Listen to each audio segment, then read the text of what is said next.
30 वर्ष महाराष्ट्राच्या मातंग समाजाच्या सामाजिक चळवळीमध्ये कार्यकर्ता म्हणून काम करणारा कार्यकर्ता आहे दादा आणि माननीय खासदार साहेब चितळेजी साहेब सर्व पक्षाची वरिष्ठ मंडळ माजी आमदार मोबाईल ते घरी शिवसेनेमधून आज भारतीय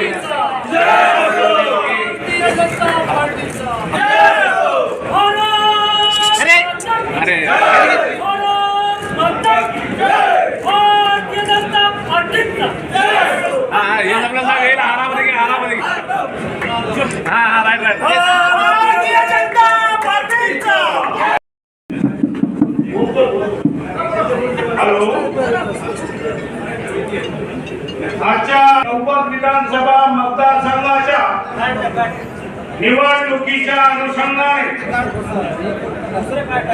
आज भारतीय जनता पार्टीचे प्रदेशाध्यक्ष माझ्या बरोबरच्या अनेक जण प्रवेश करायचे आहे त्यामुळे आज या ठिकाणी आलो त्यांचा प्रवेश भारतीय जनता पार्टीत झाला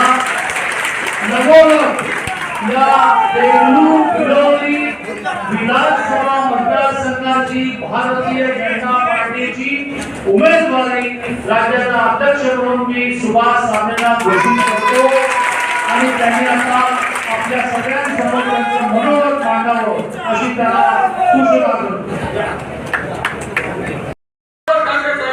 माझे वडील सुद्धा दादा माझे वडील सुद्धा 11 वर्ष आमदार होते आम्हाला काँग्रेसचे आमदार. मी शिवसेनेमध्ये 84 ला शिवसेना जॉईन केली.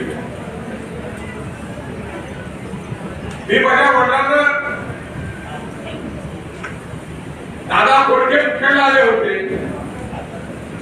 आदरणीय मनोहर जोशी सर मुख्याला आले होते त्या राष्ट्रवादी माझ्या वडिलांना म्हणजे कधी काँग्रेसला मतदान आयुष्यभर काँग्रेसला होतो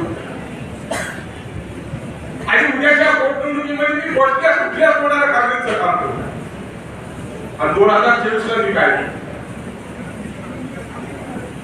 2024 ला मी जर लोकांमध्ये गेलो असतो मत मागायला 2021 च्या पोटनिवडणुकीमध्ये तुम्ही काँग्रेसला मत मागितला आणि 2024 च्या सार्वत्रिक निवडणुकीला तुम्ही पुन्हा धनुष्यबाणाला काय कोण मत मागायला आला लोक जर मला नाकारले आज मतदारसंघाची काय परिस्थिती जिल्ह्याची काय परिस्थिती आणि विमा भरायला लोकांना लावायचं रद्द करायचे लोकांना विमा भरायला लावायचं जिल्ह्यात आम्हाला शेतकरी विमा भरायचा आणि 2018 ला आमच्या मतदारसंघामध्ये विमा भेटला होता आमदार तुषार राठोड साहेब या व्यासपीठावरती आहे. आमची तक्रार दादा राज्याच्या मुख्य सचिवाला साहेब अशोक साहेब खाली बघाव साहेब बरोबर केला आणि त्याला कधी विरोध केला आणि काल जिल्ह्यात कुठंच विमा भेटत नाही फक्त त्याच्या मतदारसंघामध्ये कोकणात विमा भेटतो. जिल्ह्यात 2 वर्ष झालं माझ्या मतदारसंघामध्ये 2 वर्षापासून विमा जर सोडूनच द्या पण झालेल्या शेतकऱ्याच्या नुकसानीचे सुद्धा पैसे आमच्या मतदारसंघामध्ये आता कधीच मिळत नाही. माझ्या मतदारसंघातून 4 मुख्य नद्या जातात. गोदावरी नदी जाती मांजरा नदी जाती लेंडी आणि मड्या या नद्या जातात. मागच्या एका 500 मिलीमीटर पाऊस एका 2 तासामध्ये आमच्या मतदारसंघात झालं. कधी पालकमंत्र्यांनी आमच्याकडे अतिवृष्टीच्या नुकसानीचा पाणी करायला दौरे केले नाही पण साधनेने आलेल्या कामाचे दादा आपण कामं दिला होता. मला सर्वात जास्त कामं माझ्या मतदारसंघात आपण दिला होता याची जाणीव मला एक विसरणार नाही. 70 वर्षांनी जे गावं डांबर बघितले नाही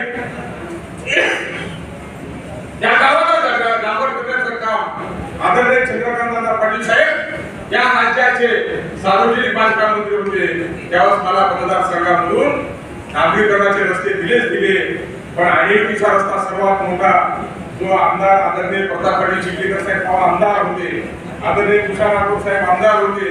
माझ्या मतदारसंघातून लोहा जंक्शनहून निघणारा आणीवटीचा रस्ता लोहा कंधार मुखेड खानापूर तमलूर आदरणीय चंद्रकांत पाटलांनी त्यावर सहावा दिलेला होता. आज त्या रस्त्यावर आपण काय महाराष्ट्रात आहोत की मुख्य काही लोक तर असे म्हणत होते की माझ्या आयुष्यात तरी या डांबराच्या रस्त्यावर मी जाईन की नाही हे म्हणत होते. आज तेच लोक चांगल्या रस्त्यावर चालले आणि एवढा 70 वर्षामध्ये डांबर बनलेले होते ते लोक डांबर होऊ लागले. आज तालुक्यातल्या मतदारसंघातले बस स्टँड असतील, दवाखाने असतील, कोर्टच्या इमारती असतील, बीआयसीचे ऑफिस असतील, जे जे आपल्याला करता येईल ते ते आम्ही बोललो. 2019च्या विधानसभेमध्ये माझ्या विरोधामध्ये काय उभा केलं. NH 63 नॅशनल हायवे जो उदगीर आष्टाकोट उदगीर रेणापूर आष्टाकोट उदगीर उस्मानाबाद देगलूर कोल्हापूर आदमपूर गडगाव कासरा हे हा रस्ता सामनेने मुख्यला गेला. तिथे 2 आमदार आहेत एका गावचे आणि सामनेचं शेत त्या रस्त्यावरती आहे म्हणून नॅशनल तिगडी नेला बांधवानं. हे सर्व खोटं आहे, हे सर्व झूट आहे. त्याचा अपप्रचार करतात. त्याचं उद्घाटन झालं डोळ्याला आदरणीय तुकाराम पाटील चिखलीकर साहेबांच्या साक्षीनं. या राज्याचे या देशाचे रस्ते मंत्री आदरणीय नितीन गडकरी साहेब त्या ठिकाणी आले होते. राज्याचे सन्माननीय मुख्यमंत्री तत्कालीन देवेंद्रराव फडणवीस आले होते आणि आमचे खासदार प्रताप पाटील चिखलीकर साहेबांच्या शुभ हस्ते त्याचं भूमिपूजन झालंय. हा नॅशनल हायवे पूजन केलाय तसा तसाच आहे. तिसरा नॅशनल हायवे आपल्या पुण्याला संध्याकाळी येऊन NH 161 तो देगलूर पर्यंत आला. कुठला रस्ता देगलूर पासून दिवसभर रस्ता असल्यानं तो रस्ता होऊ शकला नाही. त्याची अपप्रचार करण्यात आला बांधवांनो. तो रस्ता कुठला रस्ता बीओटी मध्ये असताना तो रस्ता होऊ शकला नाही. म्हणजे कुठूनही करून सापडेला निवडून येऊ द्यायचं नव्हतं म्हणून हा अपप्रचार मतदारसंघात केलाय. आज हे सर्व कामं आपल्याला दिसतात. बांधव 2 वर्षात काय परिस्थिती झाली. दवाखान्याची सोय उपलब्ध होत नाही. आज आम्ही 2 अँब्युलन्स या मतदारसंघात चालू केलो. ऑक्सिजन कन्सन्ट्रेटर आहे, ऑक्सिजन बँक या मतदार सुरू केली. आमदार नसताना सुद्धा रुग्णांसाठी आज माझ्याकडे 15 ऑक्सिजन बँक हा मतदारसंघामध्ये चलन गरीबाच्या आरोग्याची सोय या ठिकाणी होणार. हे आमदार असताना माझ्या मतदारसंघातल्या कुठल्याही शेतकऱ्यांना घरचे पैसे घालून पेरणी करू दिली नाही. पण या 2 वर्षापासून माझ्या शेतकऱ्याला याची पैसे काढावं लागले, सावकाराच्या दारात जावं लागले आणि ती बियाणं आणावं लागले. 2 वर्षापासून आता विमा बंद झाला. शासकीय मदत विमा भरणं त्यालाही पैसे होते, विमा भरणं नाही त्यालाही पैसे होते, लष्कराईचे पैसे होते, मोनाईचे पैसे होते. ज्याचे पैसे लागतील त्याचे पैसे सभागृहामध्ये मागायचं. दादा आपण कर्जमाफी योजना काढली. मी जे प्रश्न त्या सभागृहामध्ये उपस्थित केले दादा त्या समितीचे प्रमुख होते. त्यांनी ते विषय जे मांडले ते अक्षरशः त्याच्यामध्ये GR त्याचे नवीन सुधारित GR काढून या राज्यातल्या कर्जमाफीचा लाभ सुद्धा शेतकऱ्यांना कसा करता येईल यासाठी सुद्धा प्रयत्न झालेले आहेत. विषय अनेक आहेत. दादा नाही आणखी अनेक खासदार साहेबांना बोलायचं आहे. मी पुन्हा आपल्यासमोर बोलणार आहे. बांधवांनो हे आपल्याला मी सर्व भाजपच्या कार्यकर्त्यांना विनंती करतो. मी आपल्याला सर्वांना दादा विनंती करतो. मी थोडं शिवसेनेच्या संस्कृतीमध्ये वाढलेला आता ह्या पिढीला माय मावशी पक्ष आपला शिवसेना भाजप म्हणजे माय मावशी पक्ष. आम्ही शिवसेना भाजपचे लोक पहिले माय मावशी म्हणत 35 वर्ष युती होती आणि आपण बघितला पालघर लोकसभेच्या संदर्भामध्ये भाजपची जागा शिवसेनेला सुद्धा आपल्याला सोडला उरली त्यावेळेस आणि शिवसेनेचा बिल करून आपण त्याला लोकसभेमध्ये शिवसेनेचा कॅन्डिडेट पाडू शकतो. मी त्याच तत्वावरती जागा मागतो पण दिली नाही. म्हणून मी आज आपल्याकडे आलो. मला आपल्याकडे सभावून घ्यावं असं विनंती आपल्या सर्वांना करतो. आणि मला पक्ष सोडत असताना ज्या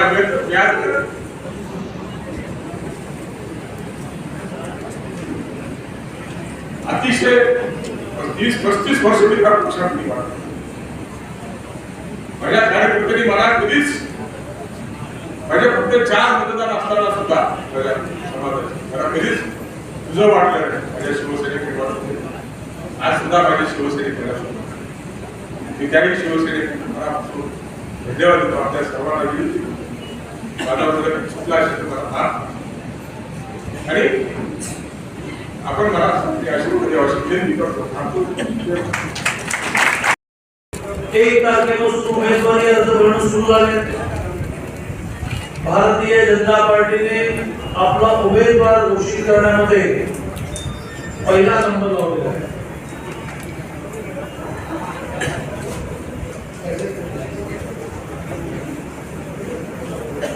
आपला उमेदवार घोषित करून या निवडणुकीच्या प्रचारामध्ये आपण बाजी मारली आहे.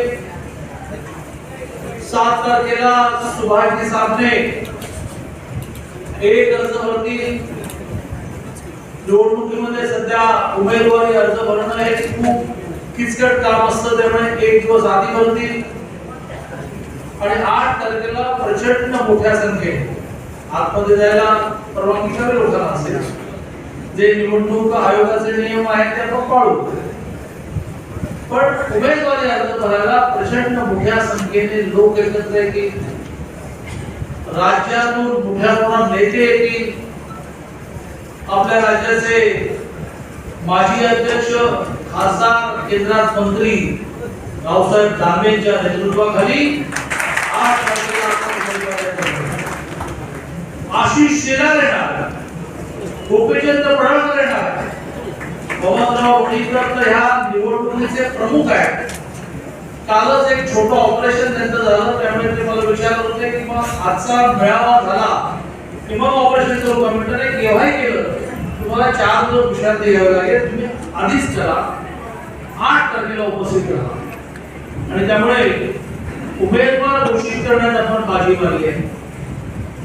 उमेदवारी अर्ज आपण मोठ्या ताकदीने भरणार आहोत. या सगळ्या प्रचाराची सुरुवात म्हणून आजचा जो मेळावा आहे त्या मेळाव्याला व्यासपीठावर अनेक नेते उपस्थित आहेत, पण तुम्हाला याची जाणीव आहे की जवळजवळ 11 वाजल्यापासून आपण सगळेजण आलेले आहोत. आम्ही वाटेमध्ये विरूपाक्ष स्वामी महाराजांचं दर्शन घेऊन येणं यामुळे आणि रस्ता खराब असल्यामुळे त्याचा उल्लेख अनेकांनी केला. रस्ता रस्ता रस्ता ते रस्ते खराब असल्यामुळे याला उशीर झाला. आणि मला जाणीव आहे की मी आता सर्वांची नावं न घेत असता व्यासपीठावर उपस्थित या राज्याचे माजी मंत्री, रयत नावाची शेतकऱ्यांची अतिशय प्रभावी संघटना त्याचे अध्यक्ष आमचे मित्र सदाभाऊ आम्ही बोलतो ते नेमकं बोलतो. प्रतापराव ते नेमकं बोलतात, नेमकं मरवावर बोलत होतात आणि त्यामुळे कासावीस होतात. सगळं भाषण प्रतापरावांचं लाईव्ह ऐकण्याचं कारण झालं असेल. काय काय प्रतापराव बोलत आहे त्याला माहिती आहे की हे काय आपल्या उल्लेखाशिवाय यांचं भाषण पण होणार नाही. अशोकरावांची जे टक्कर आहे या जिल्ह्यामध्ये ठोसा ठोसा दिला आणि ह्या जिल्ह्यामध्ये भारतीय जनता पार्टी उलवली असे आपल्या जिल्ह्याचे खासदार प्रताप पाटील चिखलीकर, व्यासपीठावर उपस्थित आमच्या सर्वांचे ज्येष्ठ आमदार राम पाटील राठोड, आमदार तुषार राठोड, आमदार राजेश पवार, माजी आमदार गंगारामजी ठोकरवाड आज या कार्यक्रमाला येऊ शकले नाही, कारण घरी काही धार्मिक कार्यक्रम आहेत आणि त्यामुळे त्यांनी परवानगी काढली. तो आपल्या सगळ्यांचे ज्येष्ठ नेते मास्टर पाटील धगावकर, व्यासपीठावर उपस्थित राज्याच्या वैद्यकीय विभागाचे प्रमुख, वैद्यकीय आघाडीचे संयोजक डॉक्टर अमित गोपछडे, नांदेडचे अध्यक्ष प्रवीण साले, राज्याचे प्रभारी गणेशराव हाके, राज्याचे उपाध्यक्ष आणि राज्यातल्या ग्रामपंचायत ते लोकसभा सगळ्या निवडणुकांचे प्रमुख सुनीती कर्जतकर, ज्यांनी मनाचा मोठेपणा दाखवला. राजकारणामध्ये जो मनाचा मोठेपणा दाखवतो तो आयुष्यामध्ये मोठा होतो. ज्याला संयम आहे, नेहमी शिर्डीचे साईबाबांकडे जात नाही, त्यांनी काय सांगितलं? श्रद्धा आणि सबूर. त्यांनी श्रद्धा पण दाखवली पक्षावर आणि सबूर पण दाखवली. आता मला वेळ नाही, तेव्हा तरी पार्टीमध्ये अचानक आमदारकी, अचानक खासदारकी, अचानक मंत्रिपद मिळाले अशांची माहिती तुम्हाला देण्यामध्ये मला 1 तासाचं भाषण करावं. की ज्यांचे झाले पण नसतं त्याला आमदारकी खासदारकी आणि मिनिस्टर मिळाले. तुम्ही मथुरा कुठे आपल्याला बरोबर आहे कसे मनाचा मोठीपणा दाखवलेले मथुरा वाडेकर. मी महाराष्ट्राचा अध्यक्ष झाल्यापासून भाग्यवान आहे की त्या जिल्ह्याला अध्यक्ष म्हणून मला सहकारी असे मिळाले की ज्यांना न म्हटले की दाखवतो. व्यासपीठावर बसले बसले 10 विषय आम्ही मांडले होते. व्यंकटरावांना मी फोन केली की जवळच्या व्यंकटरावांना सांगतो की हे करा, व्यंकटराव 2 मिनिटं सांगतो असे महाराष्ट्रामध्ये एक असे तळे. नागपूरचा अध्यक्ष असेल प्रवीण दटके, तब्येती अशा जोशी असा त्यांची कार्यक्षमता यशी असे या जिल्ह्याचे अध्यक्ष व्यंकटराव गोजेगावकर, बिलोलीचे अध्यक्ष श्रीनिवास नरवाडे, बेंगलूरचे अध्यक्ष शिवाजीराव कनकट्टे. अशा सगळ्या कार्यक्रमामध्ये नाव घेताना मोठी भीती वाटत असते की एखादं नाव राहिलं की धावत गाडीजवळ येऊन म्हणणार की आम्ही नाही दिसलो नाव घेणार. आणि त्यामुळे अशा सगळ्यांची माफी मागतो की मला नांदेडला जाऊन गाडी पकडायची. त्या ठिकाणी आपले जे संख्याही मोठी आहे, जोशी मोठा आहे. मला मोठी भीती होती की माझं भाषण सुरू होता ते 3-4 जणच सांगतील. बाकी काय म्हटलं 11 बसून आले चला चला चला चला. आणि मला एका गायकाची गोष्ट आठवते की त्याचं गायक ऐकायला आले एक पळाला. येतोच माणूस थांबला. मग गायक खुश झाले. म्हणजे काय जसं काय तू शेवटपर्यंत थांबला. तुमच्या खाली ती सतरंजी आहे ती माझी आहे. तुमचं गायन संपल्याशिवाय घेतल्याशिवाय घरी जाऊ शकत नाही. बायको घरात येऊ जाणार नाही म्हणून बसतो. असं काहीतरी होईल असं मला वाटलं की करता करता करता करता गेले सगळे. परंतु इतक्या मोठ्या संख्येने उपस्थित आहात, इतक्या मोठ्या जोशाने उपस्थित आहात असे सर्व कार्यकर्ता बंधू बोलले, पदाधिकारी बंधू बोलले. मला असं कळलं की पेज प्रमुखापासून एका बूथवर 30 पेज असतात. त्याला प्रत्येकाला प्रमुख आपण केले. एका मतदारसंघात 400 बूथ असतात. तसे पेज प्रमुखापासून शक्ती केंद्र बूथ प्रमुख असे सगळे पदाधिकारी नागरिक बंधू होईल. माझी एक सोय असते की मी शेवटी बोललो म्हणून मी अध्यक्ष आहे. आणि ती सोय त्यामुळे अशी असते की आधी सगळे मुद्दे आलेले असतात. मला फक्त एका वाक्याचं भाषण करावं लागतं की आधी ज्यांनी ज्यांनी जे जे म्हटलं तेच मला म्हणायचं होतं. त्याला संस्कृतमध्ये मम म्हणतात. प्रतापराव म्हणाले तेच मला म्हणायचं होतं, सदाभाऊ म्हणाले तेच मला म्हणायचं होतं, राम पाटकर तेच मला म्हणायचं होतं. मला काय वेळ सगळ्यांनी एकच मुद्दा मांडला की आपल्याला देगलूर बिलोलीची जागा जिंकून या महाविकास आघाडी सरकारला हे दाखवायचं आहे. तुम्ही तिघे नाही, चौघे नाही, 5 जण निर्माण होऊन एकत्र येऊन लढा. आम्ही तुम्हाला पुरवून घेऊ. आम्ही पंढरपूर जिंकून हे दाखवलं. महाराष्ट्रातल्या 15,000 ग्रामपंचायतीपैकी 6.5 लाख ग्रामपंचायतीचे सरपंच तुमच्या तिघांच्या विरुद्ध लढून आम्ही करून दाखवले. सहकारी क्षेत्रामध्ये साखर कारखान्याच्या निवडणुकीमध्ये पैकी डायरेक्टर कोणाला देत नाही. कराडच्या कृष्णामध्ये 21 पैकी 21 डायरेक्टर भारतीय जनता पार्टीचे आहेत. पतंगरावचे चिरंजीव विश्वजित कदम या मांडून बसले. इथे जसे एक माजी मुख्यमंत्री आहेत त्यांना किमान साधं मंत्रिपद मिळालं, पण आमच्याकडे माजी मुख्यमंत्र्यांना काहीच नाही मिळालं. असे माजी मुख्यमंत्री पृथ्वीराज चव्हाण बसले.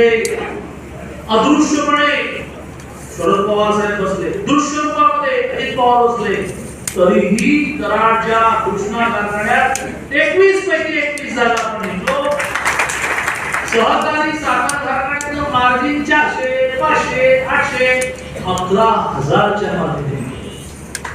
आणि त्यामुळे देगलूर बिलोली जिंकण्यामधून आपण पुन्हा एक ठोसा असं म्हणणार आहोत की तुम्ही किती एकत्र आलात तरी भारतीय जनता पार्टी, आरपीआय, महादेवराव गांधींचा राष्ट्रीय समाज पक्ष, विनायकराव मेटेंचा शिवसंग्राम, सदाभाऊची रयत आणि या जिल्ह्यात प्रचंड काम असल्यामुळे मी आग्रह करणार आहे माझ्या मित्रांना विनय कोरे जनस्वाज्य या सगळ्यांनी मिळून तुम्ही कितीही युक्त्या प्रवृत्त्या करा आम्ही विजयी होणार आहोत. त्याचं कारण सामान्य माणूस हैराण झाले. तो असं म्हणतोय की आम्हाला धर्मचे राज्य नको होतं, आम्ही हे राज्य विजयी केलं नाही, पण धोका झाला. 56 वाले मुख्यमंत्री झाले, 54 वाले उपमुख्यमंत्री झाले, 44 वाले महसूल मंत्री झाले आणि त्याची शेपूट पकडून अशोक चव्हाण मंत्री झाले. तुम्हाला लोकांनी विजय केला नाही, विजय केला आम्हाला भारतीय जनता पार्टी शिवसेनेला की त्यांचे 161 जागा. महाराष्ट्रामध्ये 64 जागा लढवून सुद्धा भारतीय जनता पार्टीला 1,42,00,000 मतं आहे. 124 जागा लढवणाऱ्या शिवसेनेला 94 लाख मतं मिळाली. तुम्हाला किती मिळाली? राष्ट्रवादीला मिळाली 92 लाख आणि काँग्रेसला मिळाली 84 लाख. हायएस्ट मतं भारतीय जनता पार्टीला मिळाली. 288 जागा लढवल्या नाही, 164 जागा लढवून 1,42,00,000 मतं घेतली. आपण कल्पना करा, जर शिवसेना भाजप युती झाली नसती, 288 जागा लढवल्या असत्या तर 1,42,00,000 ऐवजी 2,42,00,000 मतं झाली असती. महाराष्ट्राचा जो कोणी राजकीय विश्लेषक आहे त्याला हे माहिती आहे की ज्या वेळेला एखादी पार्टी 1,80,00,000 मतं क्रॉस करते त्यावेळेला ती 130 जागा आहे. तेवढेच होतात, 143 जागाच नाही. बाकी सगळे अपक्ष त्या पक्षाला बसले बघत बसलेले असतात. कोणाचं सरकार येणार? सकाळी हे सगळे अपक्ष देवेंद्रजी बरोबर काढायचे, संध्याकाळी उद्धवजी बरोबर काढायचे. ज्या लक्षात आलं की आता उद्धवजींचं सरकार तिकडे गेले, देवेंद्रजी असते तिकडे आले असते. तरीही आपल्याकडे आता 13 अपक्ष आहेत.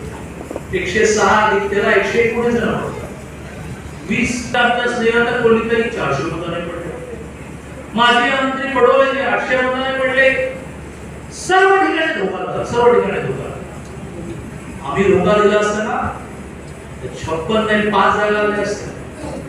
आम्ही प्रामाणिकपणे काम करत राहिलो, तुम्ही धोका देत राहिला आणि त्यामुळे लोक असं म्हणतात की आम्ही देगलूर बिलोलीला भारतीय जनता पार्टीच्या सुभाष ठाकरेला विजय करणार, कारण हे जे महाविकास आघाडीचे सरकार आहे ते आम्ही निवडून आणलेलं नाहीये, हे खोकेने निवडून आलेले सरकार आहे. आणि त्यामुळे ज्या वेळेला तुम्ही मतं देऊन सरकार आणता त्यावेळेला ते तुम्हाला उत्तर द्यायचं काय काम करू ते म्हणतात की तुम्ही कुठे आम्हाला निवडून दिलं, आम्ही आमच्या नशिबाने झालो मुख्यमंत्री उपमुख्यमंत्री, त्यावेळेला तुमची काम करत नाही. चढवणी मोठी यादी वाजते, प्रतापराव मोठी यादी वाजते. 19च्या महापुराला सामान्य शेतकरी न करणारा म्हणतोय हे दादा बाकी व्हायचं तर नको, 19चा जीआर अंमलबजावणी कर. 19चा जीआर काय आहे की महापुरामध्ये सगळं भाव दिलेल्या शेतकऱ्याचं कर्ज माफ करायचं. केलं आपण 6,500 कोटी रुपये. सदाभाऊ साक्षी आहे.